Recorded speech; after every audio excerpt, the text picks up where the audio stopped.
Good afternoon and welcome to our webinar, Diverse Talent Acquisition from Talk to Walk. We're absolutely delighted that you've been able to join us. We've got quite a lot to get through today. I hope you're going to find it a great session. We'll get started, I think, straight away with some introductions. Hopefully you can hear me okay.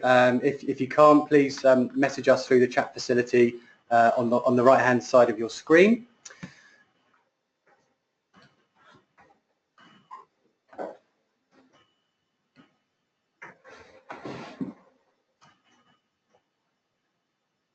Okay, so we're going to start off just with some introductions. Firstly, I'm Mike Ruddle. I'm the director of our Capita talent consulting business. And for those of you that might not be familiar with us, there's really three core areas that we specialise in, each of which I'm really passionate about. Resourcing transformation, particularly focused really at supporting in-house recruitment functions. This is a purpose-driven approach to defining, delivering and embedding effective, enduring and measurable change within the resourcing function. We also cover workforce planning. We help organisations achieve more effective workforce planning capabilities through leveraging data and senior manager insights in context of an understanding of broader strategic goals to deliver the right number of people with the right skills at the right time. And I'm really passionate about that particularly because of the opportunities that we've got through the advances in analytics now to drive workforce planning capability, which haven't always been readily available. And the third thing is around diversity inclusion. So we provide a holistic service offering which is aligned to our clients' business goals and the employee life cycle. We provide support irrespective of where organisations are on their journey to developing a diverse workforce and inclusive culture. And again, this is a real passion of mine because I genuinely believe that D&I is now increasingly becoming a business imperative, and organisations now have a real chance to engage and energise their workforce to deliver improved business performance. So I'm delighted that speaking with me today is Karen Paddington and Kirsty Kelly. So I'm going to let them introduce themselves. Karen, over to you. Thanks, Mike. So my name is Karen Paddington, and I know that some of you online I will know and some of you I will have worked with. So hello again to those of you that I do know. So great to have the opportunity today to be working with both Mike and Kirsty to talk around D&I and particularly about removing bias from the recruitment process. So where do I fit in? Where do I fit into this? So I've spent most of my career in the city working within both professional and financial services, and I've headed up the student recruitment function of a couple of big four and also across financial services as well. So in all those roles I've been really passionate about diversity and inclusion, and I don't really think that you can be passionate and do your job recruiting entry-level talent if you're not also thinking about diversity and inclusion. You really do need to have that focus on bringing in a diverse talent pool at the beginning. So I've really moved on from my last role at KPMG, and I'm now really working with Capita, really providing support across their diversity and inclusion and talent consulting business, both in lateral and emerging talent recruitment. So that's me. So follow that, Karen, the expert in all things in the city, I think. So my name's Kirsty Kelly. I was co-founder of LaunchPad, which is an HR tech business that helps to build really great recruitment processes for organisations that typically fast growth organisations. This subject of diversity, more actually inclusion, is really important to me too. I actually think that technology is a great way of building consistency and fairness in the way people make decisions, and we'll be talking about that a little bit later. So thank you both for spending some time, and I hope you all enjoy what we have to say about the subject of D&I in talent. Great, thanks guys. So I'm just going to start off actually by framing this session really, just by beginning to explore some of the business imperatives for diversity and inclusion and how organisations can start to build the business case for developing an inclusive organisation. I'm then going to hand over to Karen, and she's going to talk you through some practical and actionable suggestions around how you can build inclusivity into your talent acquisition practices. And she's going to share her experiences from that perspective, both as a recruitment and a D&I specialist. And she's going to draw on lots of specific examples, which I hope you'll find useful. And then finally, last but certainly not least, I'm going to hand over to Kirsty, and she's going to explore the steps that you can take to sort of build your capability through what I believe is a highly innovative data-led approach that leverages technology to help remove bias from assessment and selection decisions. So as I mentioned earlier before, we'll take, if you have any questions, we'll take, if you can just put them on the right-hand side of the screen, you should see a question box there. Pop your questions through and we'll try and leave enough time at the end to get through as many as possible. Okay, so I thought it might be helpful to start off initially with some definitions. So diversity is the variety of people and ideas within the company. Inclusion is the creation of an environment in which people feel involved, respected, valued, connected, and able to bring their authentic selves to the team and to the business. When you combine the two things together, you absolutely get higher engagement and performance from your people. But diversity without inclusion will only ever deliver limited results. The real benefits of diversity can really only be unlocked through an inclusive culture. And that's because you tend to find that employees who feel equally valued, included, irrespective of their individual differences and their backgrounds, tend to be more engaged than those that don't, which in turn enhances their productivity and collaboration. And the other thing I think to mention there as well is around the fact that inclusive teams just tend to value and utilise the different strengths and contributions of every team member equally. And that enables them to exploit the power of diverse thinking, which is good for creativity and certainly good for innovation.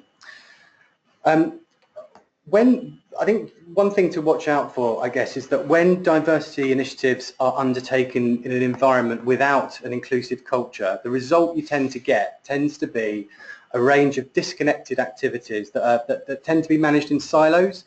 And when that happens, the danger is that enthusiasm can tend to wane over time, as typically those activities may not be part or form part of a broader, more cohesive strategy.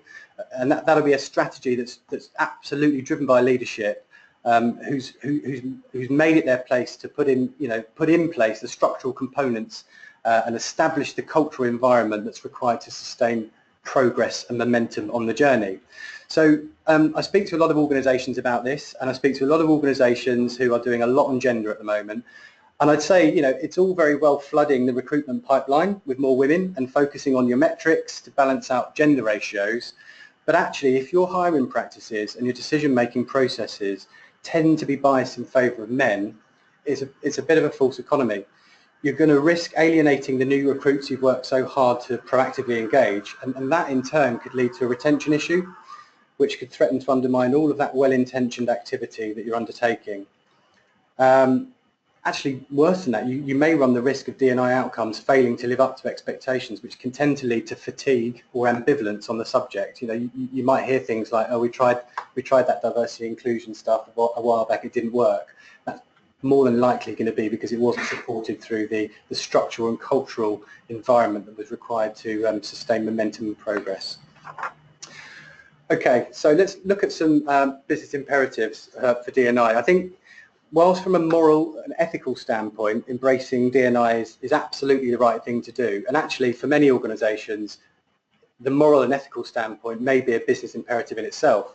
There's now a growing body of research that's becoming increasingly hard to ignore that provides evidence that D&I is now a business imperative and in commercial terms. So if we look at the commercial aspect first, there's been obviously a whole raft of market research and studies in this area over the last 2 years. PwC have done a report. Well, actually, let's just start with some facts. Actually, we know that 85% of CEOs who have embraced a formal D&I strategy say that it's improved their bottom line, and that kind of statement is supported by research from various analysts, from PwC to McKinsey's. And others. PwC recently did a report that found that for every 1% increase in the rate of gender and cultural diversity, that translated to a 3% and 9% increase in sales. McKinsey's view was more around leadership, and what their research found was that companies with diverse top leadership teams typically outperformed their less diverse competitors by as much as 56% and achieved 53% higher returns on equity. So that's pretty compelling stuff. If we then look at D&I as a business imperative from an innovation and collaboration perspective, we know that employees in an inclusive speak-up environment are 3.5 times more likely to contribute and reach their potential. Various research projects tell us that. And we also know that 86% of millennials say that differences of opinion are crucial for innovation. The Harvard Business Review did a study not so long ago that found that diverse and inclusive teams demonstrate 57% more collaboration and 42% greater team commitment. Again, it's pretty compelling stuff. So staying on the theme of millennials, from an engagement perspective, 83% of millennials are more likely to actively engage with an organisation that has an inclusive culture, and we all know that engaged employees demonstrate higher performance. Some research done again last year by the Corporate Executive Board told us that engaged employees result in 37% lower absenteeism, 21% higher rate of productivity, which they've translated overall to 22% higher rate of profitability.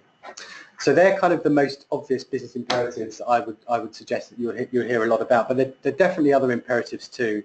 So on the customer relationship side of things, I would say that really reflecting customers means anticipating their needs better, forming deeper relationships and communicating with them more effectively.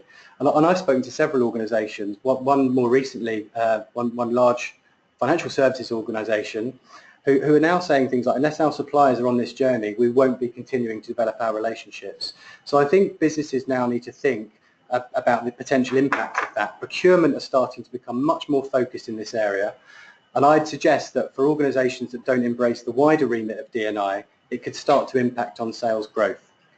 From a risk management perspective, it's recognised that diverse teams tend to make better business decisions and generate more effective solutions because they avoid the risks of groupthink. And it's this idea around diversity and the diversity of views and perspectives that helps generate more creativity.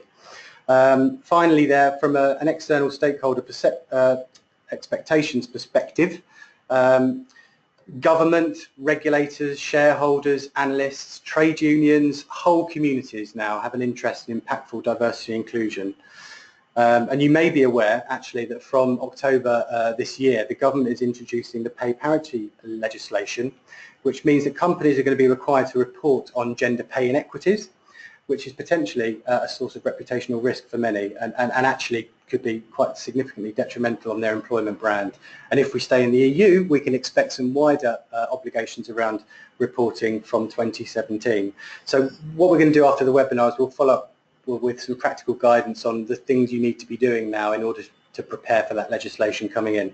So just to summarise here really, with attraction and retention of talent so critical and so high on the business agenda, it's very clear that diversity and inclusion is now a business imperative, and actually for progressive organisations it's fast becoming an integral part of their business strategy. Okay, so we've looked at the compelling evidence for diversity and inclusion to support the business case, but despite this, there are still quite a few common issues that exist that threaten to stifle the progress with diversity and inclusion. First off, from a compliance perspective, D&I tends sometimes to be primarily reviewed as a compliance issue, and the response to that tends to be a range of disconnected and low impact activities.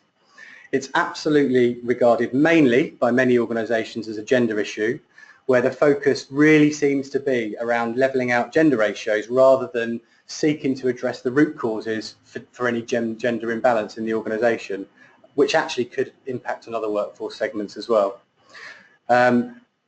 One of the potential issues and blockers is around the concept as well. Employees may misunderstand the concept and the steps organisations actually might need to take now to broaden their perspective around what D&I means, and particularly the role that they have to play within the organisation to help the organisation build an inclusive culture. We tend to see a lack of what I would call consistent leadership and accountability, really, where you've got some leaders that are really engaged on the subject, Others need a lot more convincing. Perhaps they see it more as an employee engagement initiative. And so many will likely fail to convert all of that good intent into meaningful action. So there's a big piece around, making leadership aware of the importance of this stuff and helping them and training them to make sure that they can play their role in driving an inclusive culture throughout the organisation. There still tends to be an over-reliance on equity policies, where written policies, procedures, manuals, documentation, that kind of thing tend to be seen as pretty much the whole solution. So we've written our policies, we've kind of done our bit, and really that's only ever going to deliver limited improvements unless the mindsets of leaders and managers also change. They need to really be in a position to be role modelling what I'd call inclusive behaviours, both internally and externally. And then finally, and I guess most relevant for the subject today, is around bias and obstacles. We all have bias, but many of us fail to recognise our own biases, and that in turn can create some subtle obstacles to equitable career progression, and these are both structural, potentially, in the organisation, and cultural. And where that happens, the impact of unconscious bias on decision making can tend to go unnoticed and unaddressed, which is a danger. Okay, so we've defined diversity inclusion, we've looked at the business imperatives for it, I've talked through some of the common issues as we see them in terms of limiting its progress. Where do you start? And that's a question that we get asked time and time again. Where do we start? I think identifying where you are in terms of the overall journey is absolutely essential, because it's that's going to be able to help create a high impact strategy that's really in tune with your current situation. And I'm going to use an analogy from Kirsty here that I heard before. There's absolutely no point reaching for the stars straight away if you're only really going to reach the sky. So, you've got to be realistic, you've got to understand your starting point, and if you truly understand your starting point, that's going to give you a really clear sense of purpose and direction, which is essential for momentum and sustained progress. So, as we sit, stage one is what I'd call unconscious incompetence. Or put another way, it's kind of doing the minimum required. And there are still quite a lot of organisations that are in this space. And so what does that mean? From an organisational characteristics or leadership characteristics perspective, you'll start to see these things. There's limited recognition of the business case, there's definitely barriers to equitable career progression. Leaders will say things like, it's not really on my radar, I just really want to do the most to achieve legal compliance. Moving up the kind of maturity curve, we'd go into what I'd call conscious incompetence, or put another way would be action without cohesion. And actually, I think this is where an awful lot of organisations are at the moment. I think there's lots of well-intentioned activity, but there's lots of activity that's being undertaken in silos that isn't necessarily part of a broader, more cohesive strategy. So here, from an organisational perspective, you will see some degree of recognition of D&I's relevance to the business, but actually it's all about quick wins and addressing symptoms, not root causes. D&I's leaders will tend to focus on D&I when other priorities allow it, but they'll soon drop them when other priorities come in. Moving on to the next stage of maturity is what I'd call conscious competence. So really, this is where D&I is starting to become integrated into core people processes and practices. The business case is established, understood, communicated and supported, and there's unwavering commitment to the agenda. Leaders start to really genuinely believe in and promote the business case and positively take action to increase workforce diversity and build an inclusive workplace. And then finally, and I say finally, it's not really finally because it's kind of the never-ending journey really, there is necessarily no end point, but ultimately the market leaders in this space are moving into what I'd call unconscious competence. This is where it just becomes business as usual. D&I is a cultural norm, the efforts are firmly rooted in business strategy, and leaders hold themselves openly accountable for D&I progress and outcomes and role model inclusive behaviour both internally within the organisation and externally. Clearly, the more action you take on the journey, the more commitment is required. So I think what we'd like to do now actually, it would be really interesting from our perspective, is to get you to do a bit of work, if we may, and we'd like to run a poll, and we'd like you to tell us where you believe your organisation is on the journey. So we'll give you a minute or so. It should just be setting that poll up now.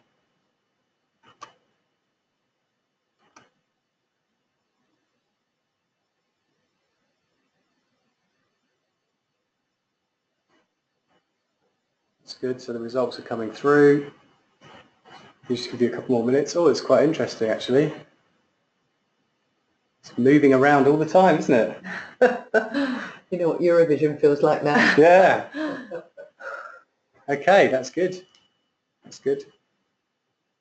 We'll just give it a few more seconds. There's a few of you that aren't sure. Okay. Okay, that's great. I think we'll probably leave it there. So how do we share that? So if you just talk to the results. So we'll tell you what the results are. So 4% of you, and by the way, there are quite a few people on the call. We've got about 40 people. So 4% of you think you're at stage 1. Okay, so you really are at the start of the journey. But the majority of you are in sort of stages 2 and stage 3. Actually, it's really encouraging to see that the highest percentage of respondents believe they're now in stage 3, which is great. And actually, that's quite surprising for me, because we were talking about this before the webinar, and we put a bit of a kind of bet on that. We thought that most people would be stage 2. So you're well on the way to achieving some really good progress on the D&I side. Okay, so just to conclude from me, the one point I'd like to finish off to make is that irrespective of where you are on the journey, I think the first thing you really need to do is properly assess your current situation. And for us, that means evaluating your existing HR data, your core people processes and decision-making practices, and really understanding your own people's perception as to how inclusive the organisation's culture actually is. And one of the things that we found really useful and that works really well for companies is using a D&I focused diagnostic tool, like a climate survey. When you incorporate the output of that perception data with the output from your other data gathering exercises, it can give you a really accurate picture of your starting point, which can give you an invaluable baseline from which to measure your progress. And that's essential when making the business case for increasing D&I commitment and securing future investment. So that's all from me. I'm going to hand over now to Karen. Okay, thanks very much. Thanks very much, Mike. So we've heard about why diversity and inclusion is important and what the benefits are to you for your business. And we've also got you thinking about where your business might be on your journey to a fully integrated D&I strategy. And it's really encouraging, I think, as we said, to see that around about 40% of you are already at stage 3, and indeed some of you are at stage 4. But I think the important thing to think about is there isn't really an end. It's something, diversity and inclusion is something that has to keep evolving.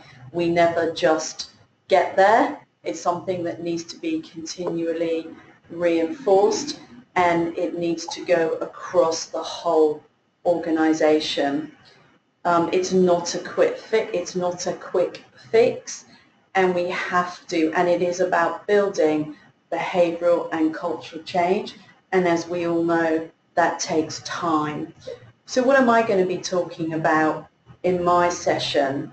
I'm going to be talking about what is bias, and then I'm going to be taking you through some practical examples about how you can remove bias from your hiring strategy. Okay, so I think what I would say is if you are human, you are biased. And I think if we start to think about that statement, we can start to think about unconscious bias in a very different way. I've been there, and I know a number of you have been there. You get the email, you need to attend unconscious bias training. It becomes something that feels punitive, or it feels like it's a compliance issue. It doesn't feel like it's something that's going to enable us to really drive behavioural change. We all see it as somebody else's issue. Surely I'm not biased. I've been in recruitment a very long time. I know that all the decisions that I make are robust. I know that all my hiring managers make robust decisions. But I think, as Howard Ross in his book Everyday Bias talks about, the question to ask ourselves is not do we have bias, but which biases do we have? We all have them, and being aware of bias enables us to make better decisions, better talent management decisions, and it also builds a wider, more diverse talent pool and a more inclusive culture, which impacts business growth. So I'm not in the next 10 to 15 minutes going to deliver unconscious bias training. I think it's much, much broader than that. I think it's important to understand how bias manifests itself and how we use it to make decisions about talent. I think unconscious bias training is a really good starting point, but awareness doesn't equal lasting, impactful organisational and behavioural changes. There are a number of different things that we need to do to be able to drive those changes. And you know, I think it's probably true that there's a bit of fatigue going around about unconscious bias. An $8 billion industry in the US. I read that somewhere. Read that somewhere this week. But what's it changing? We all still have issues. There is no one organisation that can say that it doesn't have any bias in its organisation. So I think we can very clearly see that just focusing on delivering unconscious bias training is not really the answer. And I would encourage you all to think about that term. If you are human, you're biased. We can all think of examples where we've made the wrong prejudgments about people because of the way that they dress, speak, or act. I've been in recruitment a very long time and seen a lot of change during that time, but I know that I do it because I think we are all human, and accepting that you do it and being aware of it is the first point that you can make in starting to make those changes. I would encourage you all to read Howard Ross's book, and he has some great videos up on YouTube as well, particularly one where he gives a session to Google. And in that video, he really starts to talk about his own preconceptions. And I love one of the examples that he gives. Now remember, this is somebody who does this for a living, is very aware of bias, and it really brings it to life for me because I think it talks about the fact that we do all have these preconceptions. He talks about the fact that he's going on a plane journey in the US.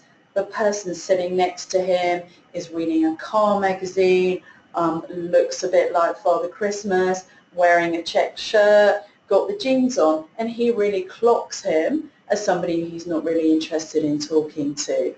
However, once the plane starts to descend, you know, we get that we're going to be landing in 5 minutes message, he actually thinks, I don't have to engage in conversation with this person, so I'm going to start to talk to them. And he asks the guy next to him, so what brings you to New York? And the guy says to him, well, actually, I'm going to a conference. I'm really interested in work. My profession is looking at the way people's brains think differently within different cultures.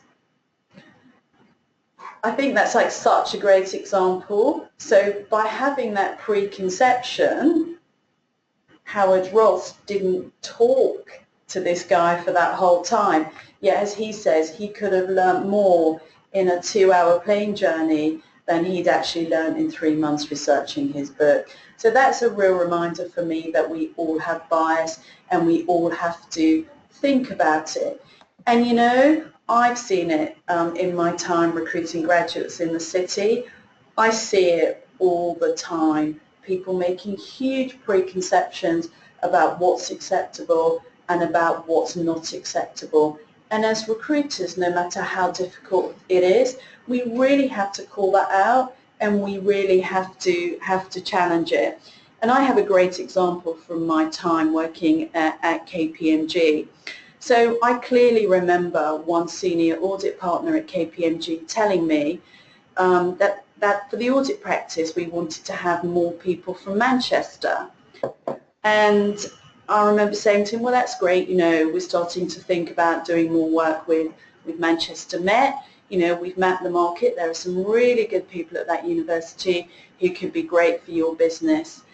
And he came back to me and said, yeah, I get that, but what I meant was we want more people from Manchester University.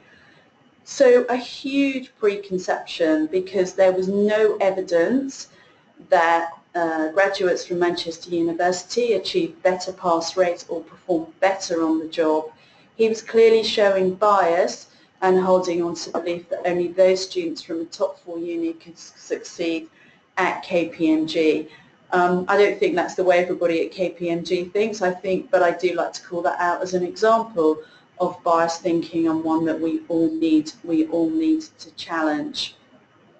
So I think there have been some great examples of people really challenging biases. So many of you may have read that Pearson, the educational publisher, recently removed the need to have a degree at all. So by doing that, they're able to look at a much bigger, diverse group of candidates who may not even have considered them. And over time, obviously having a more diverse talent pool will lead to a more inclusive culture and will impact on their business growth.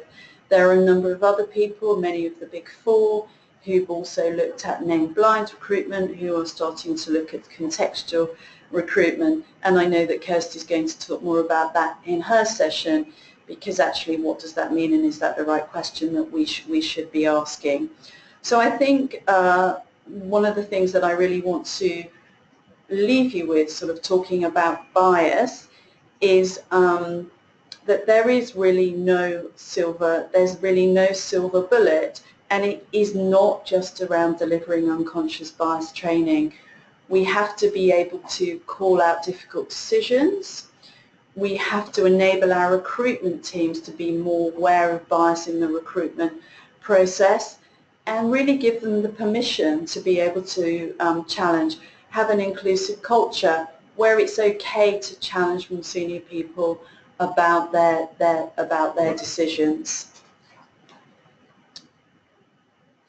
Okay, so I think it's also important to talk about that really removing bias from the recruitment process is really thinking about building an inclusive culture that values difference at all levels of the organisation. So a great example of somebody who I think and who I have seen really builds an inclusive culture is another one of the Big Four, and that's around Deloitte, who have really put respect and inclusion at the heart of their talent strategy.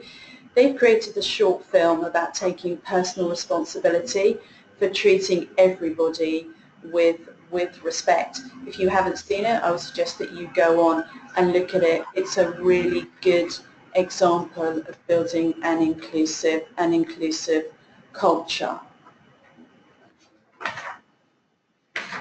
Okay. So what I'm going to do now is really look at, focus very specifically on the recruitment and the talent acquisition process. So we all know that recruiting is very stressful. It's a complex and speedy process. When one of your hiring managers says to you, I need the person with these qualities, and I needed them yesterday, what tends to happen is that much more of that bias and much more of that gut feel tend to come into play.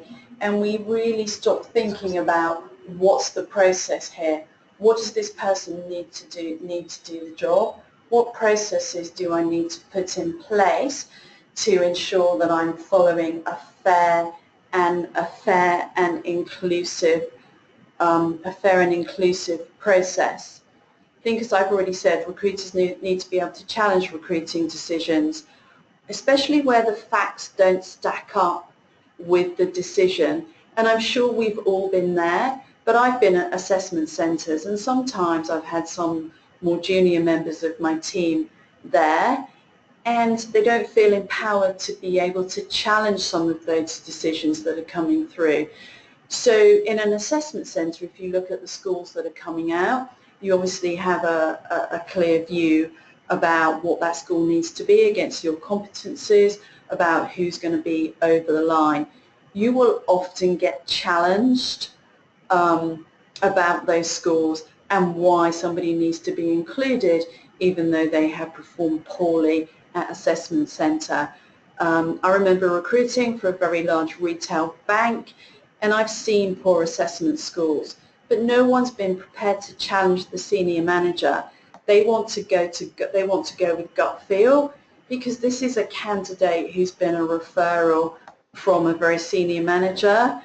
So despite poor performance background and academics show this is the right person for the job, I think everybody needs to be able to feel they can call out on bad decisions. We also need to be able to call out on why a job can't be done flexibly, because that's going to have a real impact on the number of women that we can start to recruit into the process. Okay, so I think it's also really important that we align our strategy.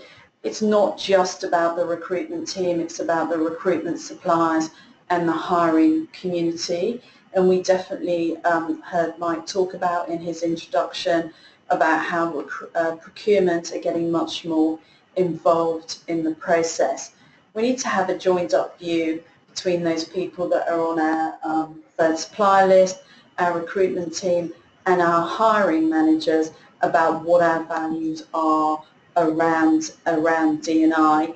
And particularly when I've been looking to bring recruitment suppliers in, I've always got procurement involved. We have a very clear set of questions around D&I, and I will always make sure that there's somebody at that decision-making meeting who is from the D&I team or has responsibility and accountability for D&I. Okay, I think the recruitment team also needs to work very, very much with the hiring community and make sure that anybody involved in the hiring process is reflective of the community of that organisation. If I was a woman and I was being interviewed for a senior position and every single one of those people that hired me was a man, even though every single one of those men talked about inclusive values, I would want to know why there weren't any senior women that I could talk to. So I think you really need to make sure that those people that you have in your hiring teams are reflective of your values and reflective of your community. I think it's really important that if you have an RPO or an MSP as well, that you make sure that they understand what your values are. At KPMG, I had an RPO solution that was offshored in South Africa. I sent two of my team over to talk to that team so that they really understood what our values are. They really understood about the way that we went about recruiting, and to make sure that that process was really fair and inclusive. So it's not just about your immediate team, but it's about any third parties that you also use to do your recruiting for you. If you're using brand ambassadors, particularly if you're doing campus hiring, you may be using somebody like Placement.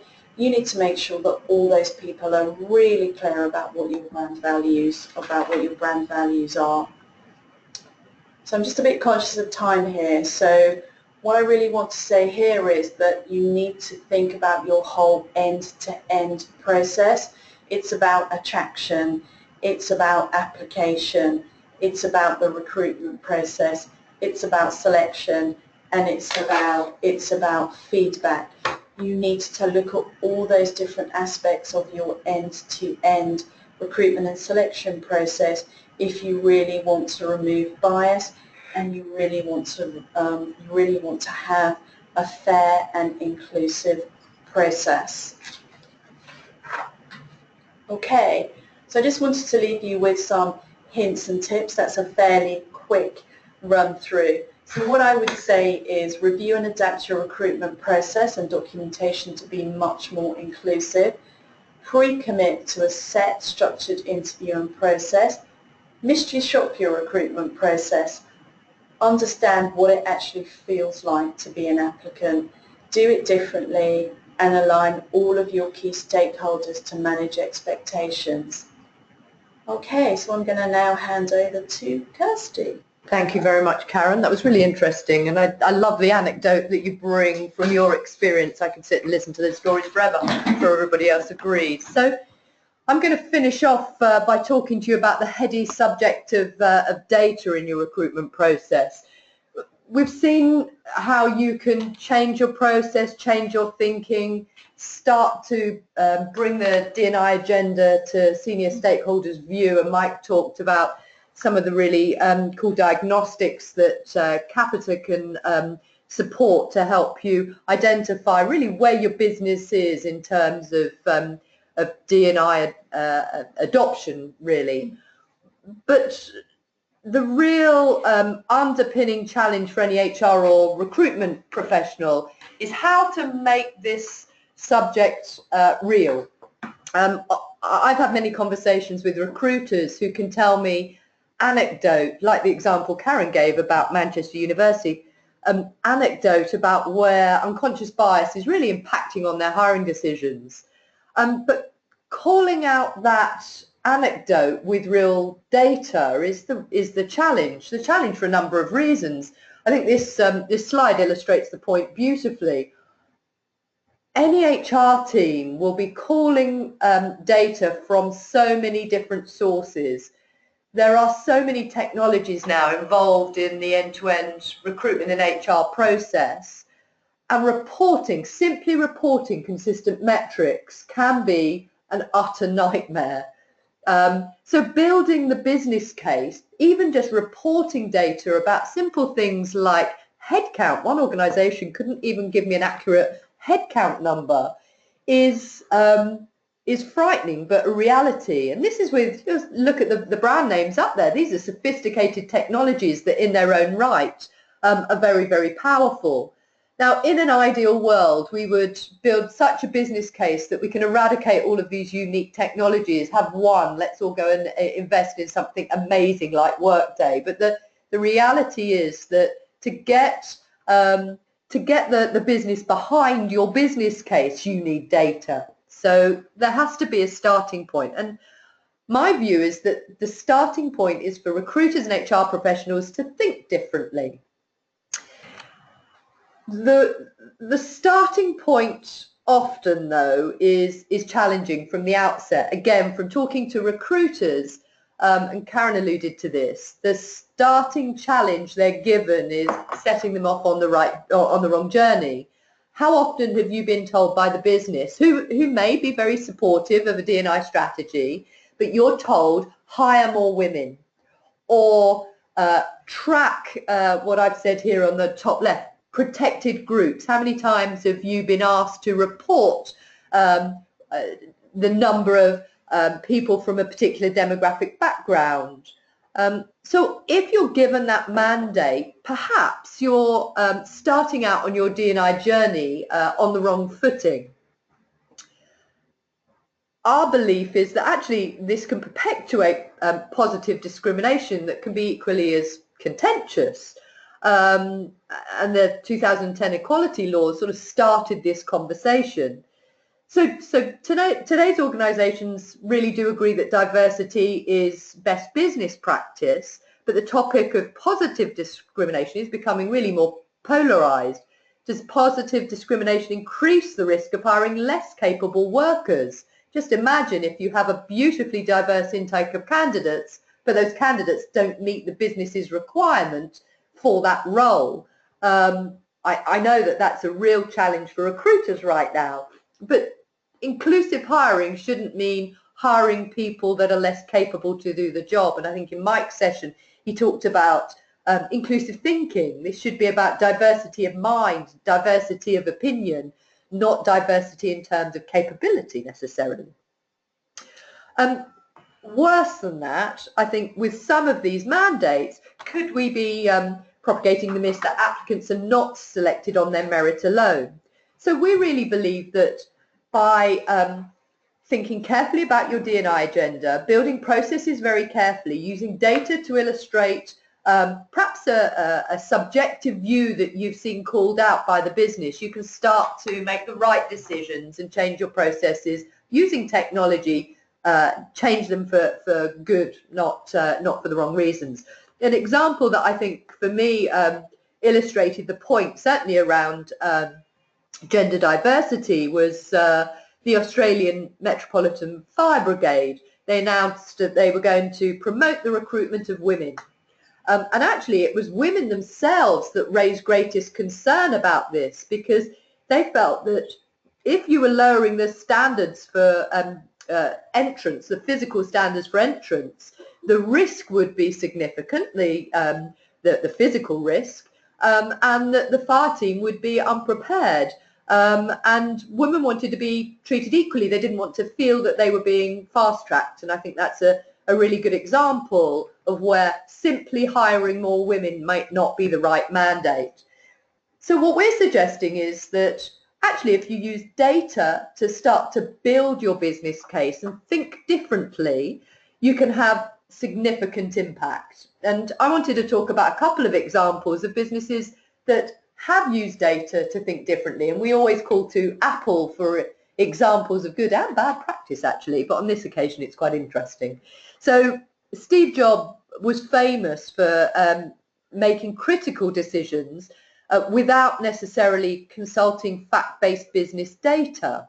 Now I don't believe this entirely. I think Steve Jobs still pulled data, but he used his instinct, gut feel, you may have heard it called. He used that gut feel to be sure that he was on the right track. So in 2010, Steve Jobs predicted that the tablet could overtake the PC one day, despite many data reports to the contrary. And following the story goes, following his intuition, in April of the same year, he launched the iPad, disregarding many doubters. And as we know, the decision paid off. Apple sold more than 70 million iPads last year, and the tablet should continue to outsell traditional PCs. Now, on the flip side, Motorola's CEO, Gregory Brown, ignored all indications that the mobile phone was taking off and invested in Iridium satellite phone technology and lost 8 billion. So what does that tell me? It tells me that gut feel supported by data, build a hypothesis and test that, use data to test your premise. And the businesses that are doing that are doing really great things. Another example of that, a really simple example, Nespresso, when Nestle first started to look at the Nespresso brand and think about who their primary market was, a young Italian marketeer really felt that Nespresso would be extremely appealing to a consumer market, yet all of data suggested that this would be a really great brand for commercial businesses. He tested his hypothesis, he allowed the data to tell the story and look at the success that is Nespresso. I think those of you that are Nespresso advocates will be delighted that he used data to illustrate his premise. So what do we do over at LaunchPad? We decided to use data to really challenge convention. We felt that when people judge people, fundamentally decisions that are made are open to a huge amount of snap decision and fundamentally bias. We use video at the core of our platform, and they say that first impressions are everything, but snap decisions can often end up doing more harm than good. But should we take people out of the process to make sure that unconscious bias doesn't exist? As Karen said, then we're humans, right? And so actually, why not use data to illustrate whether we're making fair decisions, whether we're being consistent, and whether the outcome then is inclusive hiring. So Microsoft are an example of a company that have done just that. Using methods where you're able to build a recruitment process open your process to a wider candidate pool. Karen talked about an organisation that reduced the need for a particular university entrance or coming from a red brick university as a precursor to get into the process, can cause a huge challenge for organisations like Microsoft, who then can be inundated with candidate applications. The typical reaction would be to use technology to try and eradicate, excuse the use of language, but eradicate the number of candidates that are involved in that process, which is extremely unfair. Excuse me. So with Microsoft, their hypothesis was this. They felt that their process wasn't fair for both men and women. They felt that they were attracting too few men into their process, and rather than reacting by increasing the number of women at the top of their funnel, they wanted to do something different. They wanted to re-engineer their recruitment process, test whether or not it was applicable to both men and women, make sure that the right people were getting through the funnel, and the net result then would be fairness. Excuse me for losing my voice. So as a result of changing their process, they took out numerical and verbal reasoning testing, which was on the face of it blind, so it wasn't identifying men versus women, but the reports showed that actually these tests were more appealing to men. They replaced that with strengths-based judgment testing. They followed that with strengths-based video interviewing, and they measured the decisions that were being made by their reviewers. The net result did actually reduce the number of successful candidates at assessment centre. However, that balance of candidates in their process were equal men and women. So they rebalanced gender without unfairly supporting women into the process. So I think that's a really good example of where they used data to inform the decision. They tested a hypothesis and they built a process that really worked for them. So how we do that, we have a set of tools that allow us to interact with candidates, whether it's to screen them or interview. And then below the surface, we track behaviour. We track reviewer behaviour. We track the effectiveness of the interview itself. And we track the fact that the review criteria is actually a measure of success using data. There are a number of different ways you can demonstrate that your processes are effective and that your talent attraction strategies are actually meeting the business requirement, whether that's from NPS scoring, where all of your candidates satisfied with the process, right through to operational engagement. Are people happy, committed and productive in their role? The biggest indicator of success, though, I think, and my final slide before I completely lose my voice, is that employee engagement has to be our mandate here. Use data to illustrate employee engagement. If you have engaged employees, they're more productive. More productive employees will deliver against the business priorities. And this is how you can start to illustrate that diversity and inclusion, an inclusive recruitment process, actually meets the business requirements and should be on the chairman's, at the top of the chairman's agenda.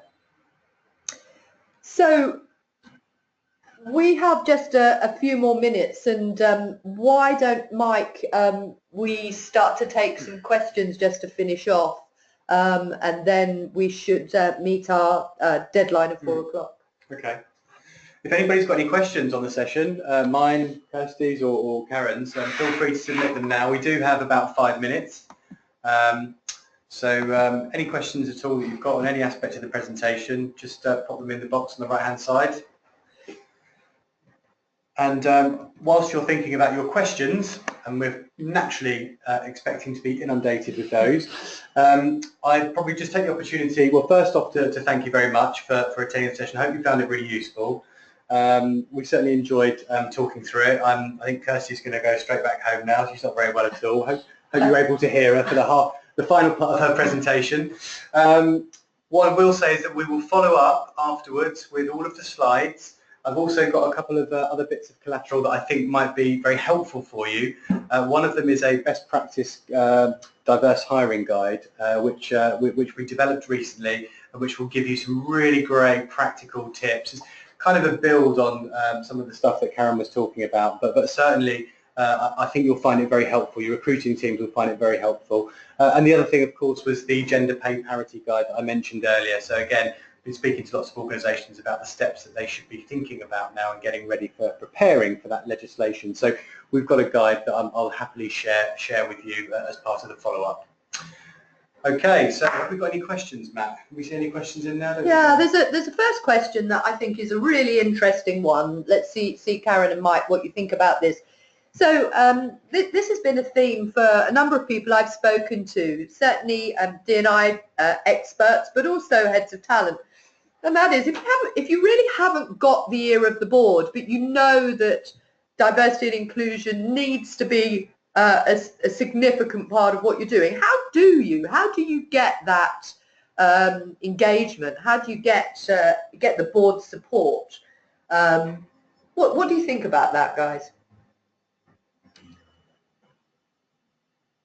Getting the board support if you haven't got the contacts. Well, I can only really speak from, I guess, personal experience, really, where I've found that I've been in a position previously where I was really required to kind of influence a very senior level within the organisation, but didn't actually have those relationships in place. So it was about really understanding what your network is, your sphere of influence within that network, finding people that you can identify with that share a common view on how you need to progress with this stuff, and working together to work up a bit of a plan, really, about how you're going to reach the senior people within the organisation that you need to in order to start to influence them. And that's kind of the approach we've taken at Capita, Kirsty. You know, so we're now very much engaged at board level. We have a diversity working group, steering group, has board level representation. I'm working very closely with our group director of talent resourcing, and we're steering this diversity agenda now forward for Capita. So whilst I've got no formal remit for diversity within Capita,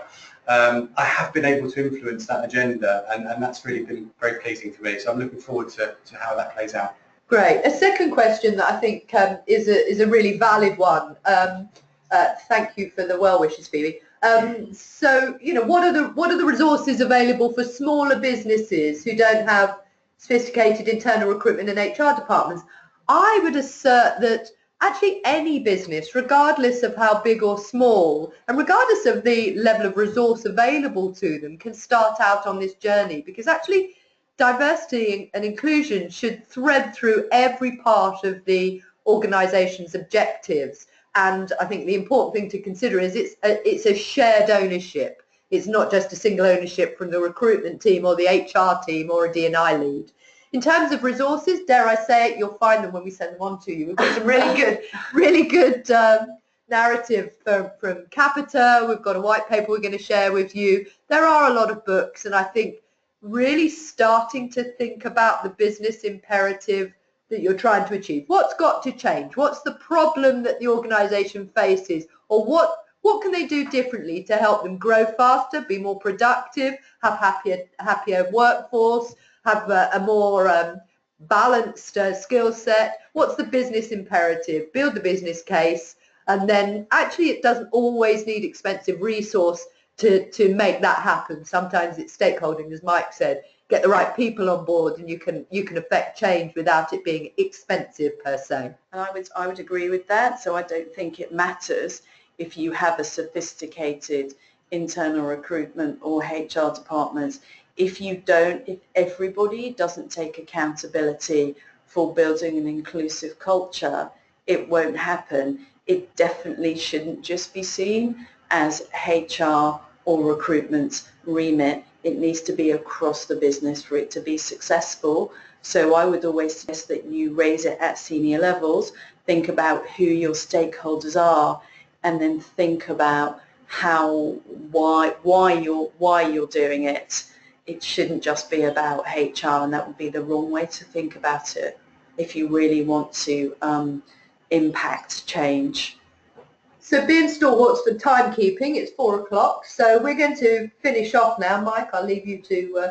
Yeah, I think I've had my concluding comments. I'd just like to thank everybody. Again, I hope you found it really useful. We've enjoyed giving the presentation today.